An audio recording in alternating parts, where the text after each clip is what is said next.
பறந்து விரிந்த கடலை குறிப்பதற்கு இத்தனை சொற்களா? இதை நான் சொல்லலைங்க, சங்க இலக்கிய சொல்வளம் என்ற நூல் சொல்கிறது.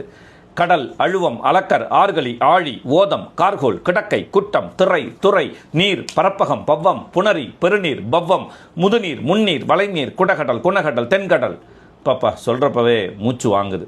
கிட்டத்தட்ட 19 சொற்கள் சங்க இலக்கியத்தில் கடலை குறிப்பதற்காக காணப்படுகின்றன.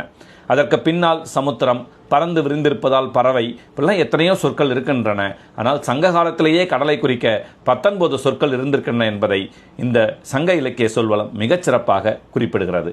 இந்த நூல் செம்மொழி தமிழாய்வு நிறுவனம் வெளியிட்டிருக்கிறது. இந்த நூலை உருவாக்கியவர் பேராசிரியர் ப. சுப்பிரமணியன் அவர்கள். இது சங்க இலக்கியத்தில் ஒரு பொருளை குறிக்கக்கூடிய பல சொற்கள், அதாவது நம்ம சொல்லுவோம் சினானிம் அப்படின்னுவோம், அது மட்டும் அது சொல்லலை. கிட்டத்தட்ட பூ, உலகு, உணவு, உடை, அணிகலன்கள் உள்ளிட்ட சொற்களுக்கு கூட எத்தனை விதமான சொற்கள் இருக்கின்றன, அது எங்கெல்லாம் வருது அப்படின்றத ஆவணப்படுத்தி மிக சிறப்பாக இந்த நூல் உருவாக்கப்பட்டிருக்கிறது. நீரை குறிப்பிட 10 சொற்கள், மழையை குறிப்பிட 12 சொற்கள், பாதைக்கு 16 சொற்கள், காடு என்பதற்கு 20 சொற்கள், குலம் என்பதற்கு 19 சொற்கள். அப்படின்றப்பவே இந்த சங்க தமிழர்கள் இயற்கையோடு எப்படி இயைந்து வாழ்ந்தாங்க அப்படின்றத நாம தெரிஞ்சிக்க முடியுது. ரொம்ப அற்புதமான ஒரு நூல், வாங்கி வாசிச்சு பாருங்க.